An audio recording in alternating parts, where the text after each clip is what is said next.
What happens when the people asking questions turn out not to be crazy, but early?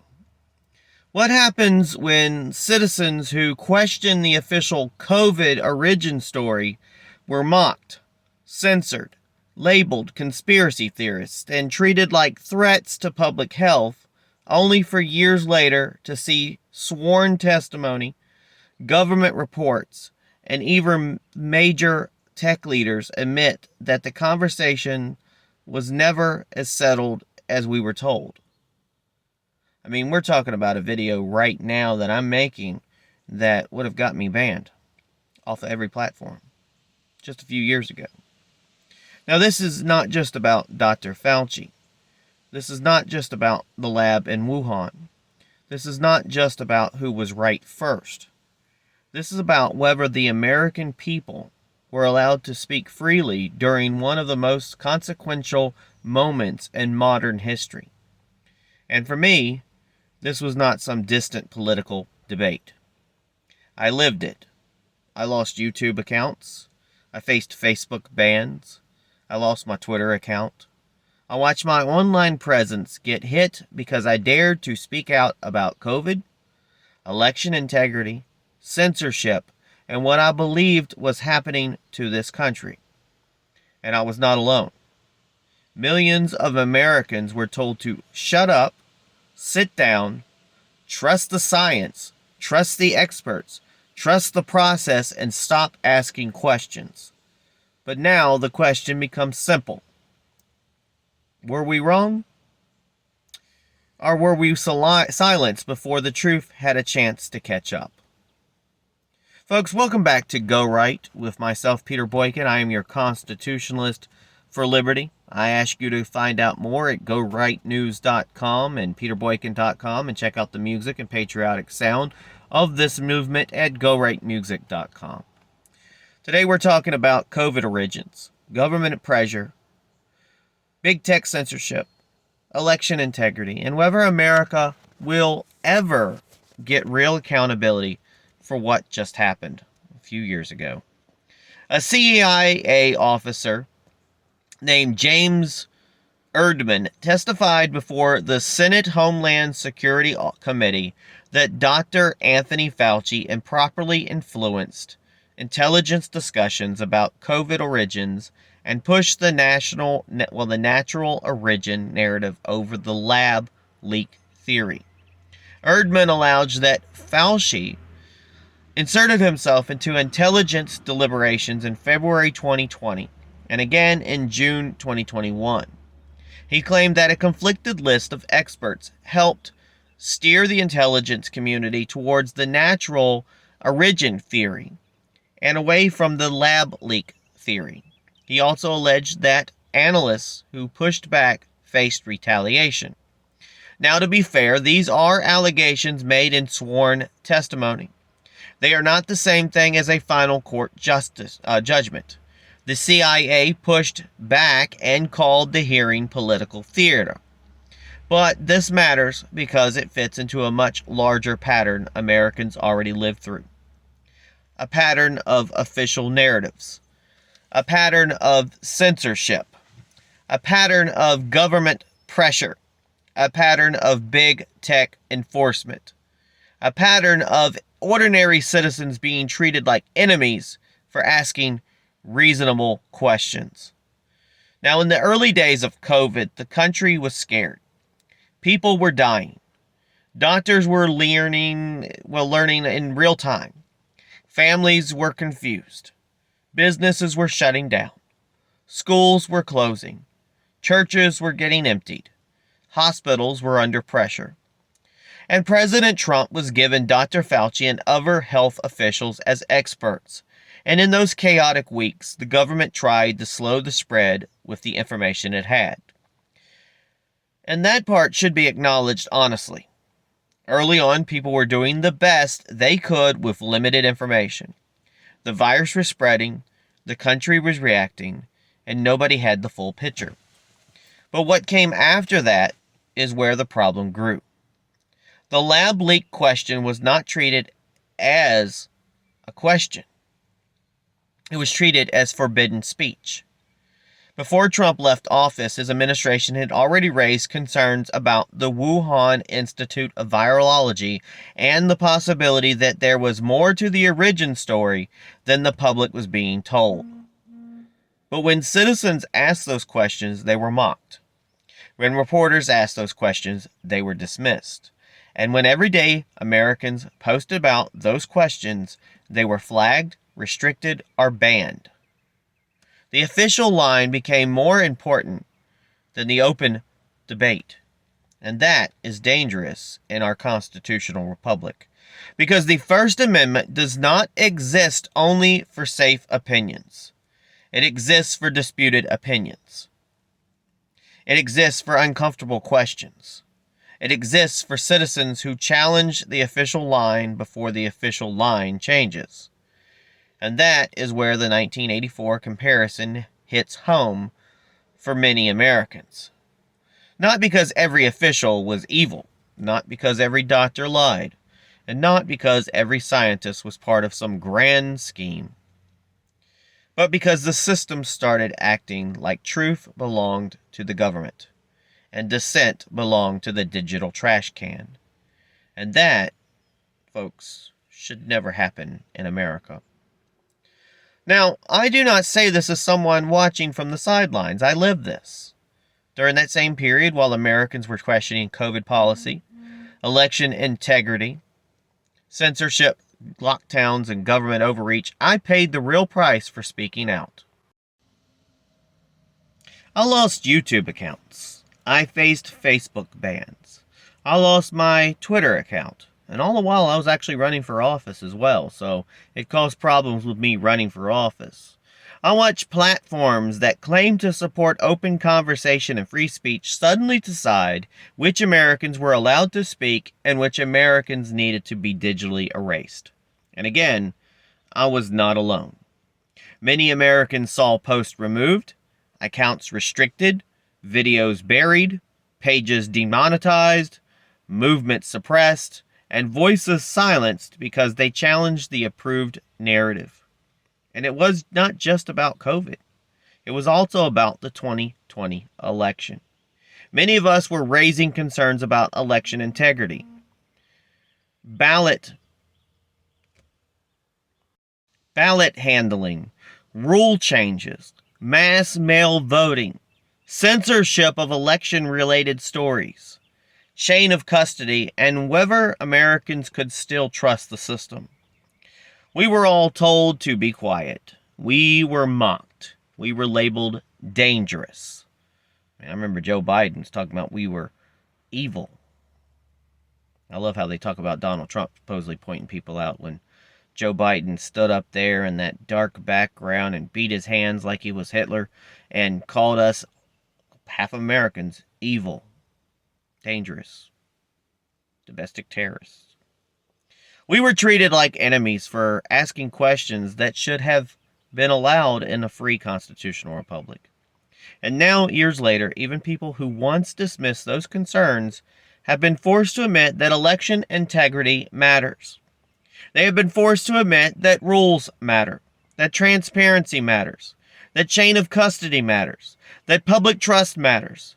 The way elections are run matters. The way platforms censor election-related speech matters.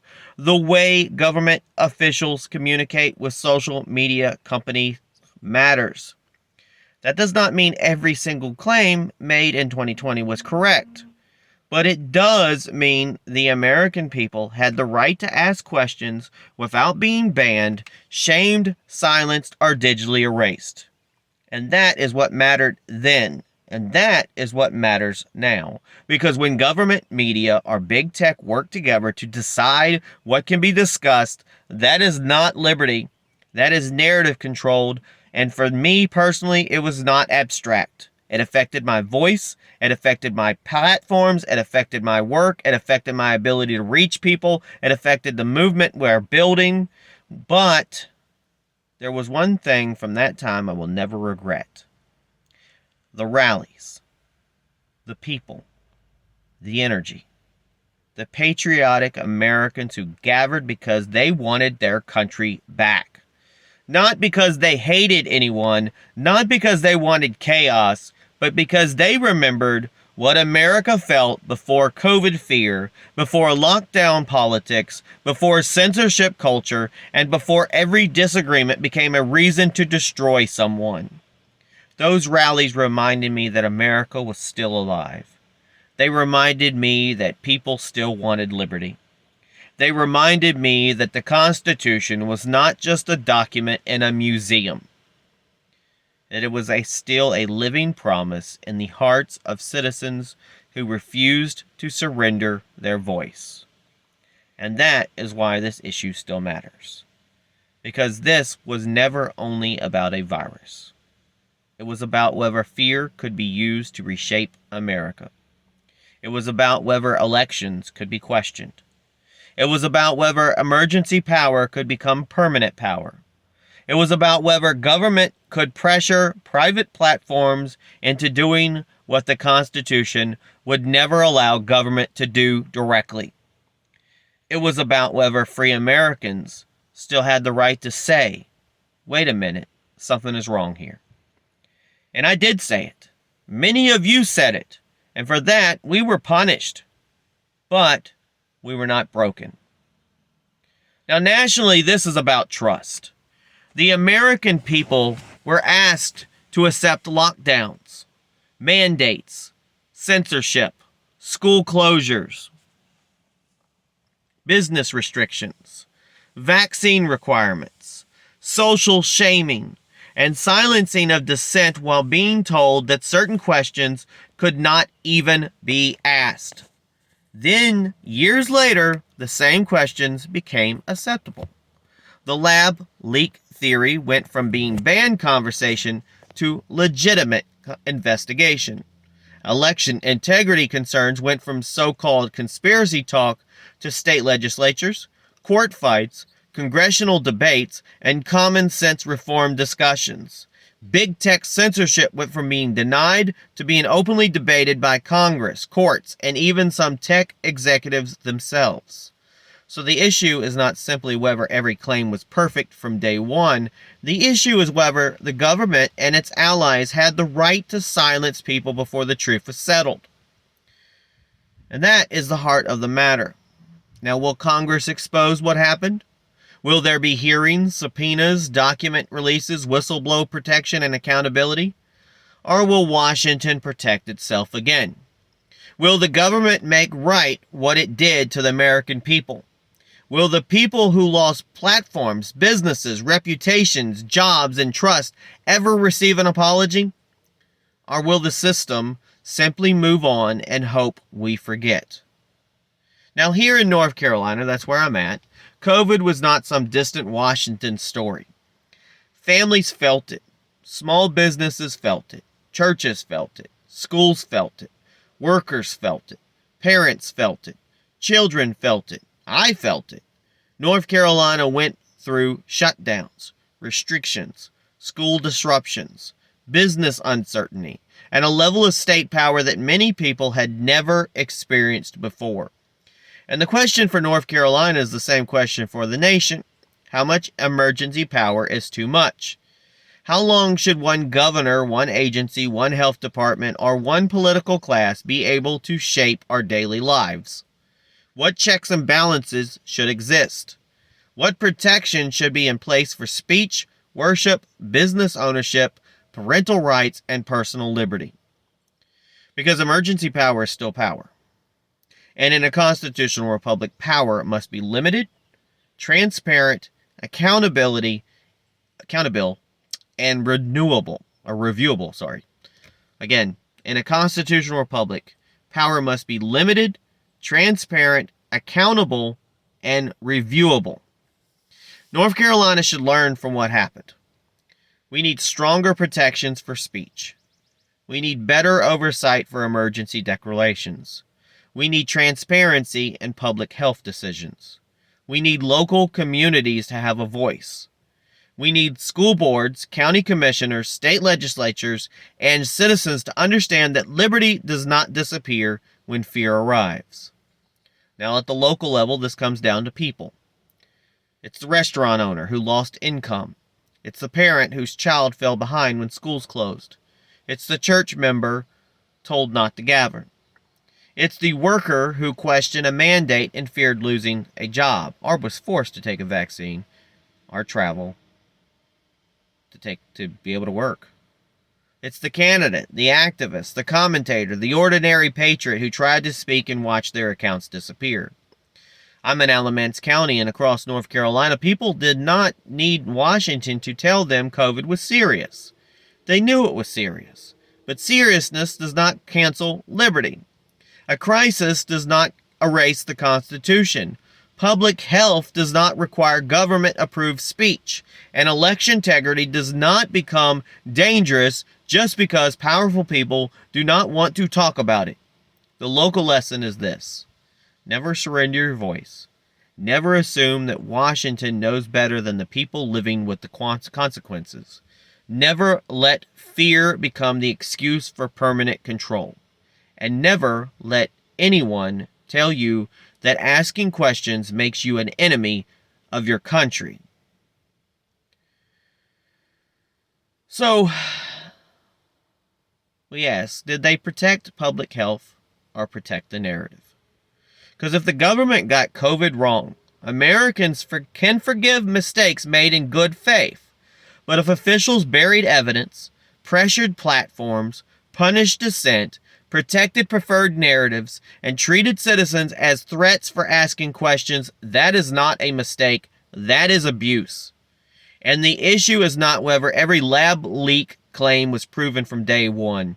The issue is whether Americans had the right to ask. The issue is not whether every election integrity claim was perfect.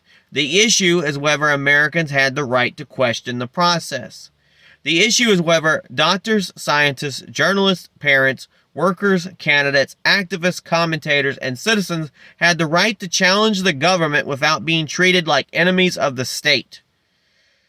Because once the government can label dissent as misinformation, pressure private companies to silence it, and then later walk away when the truth becomes more complicated, every American has a problem.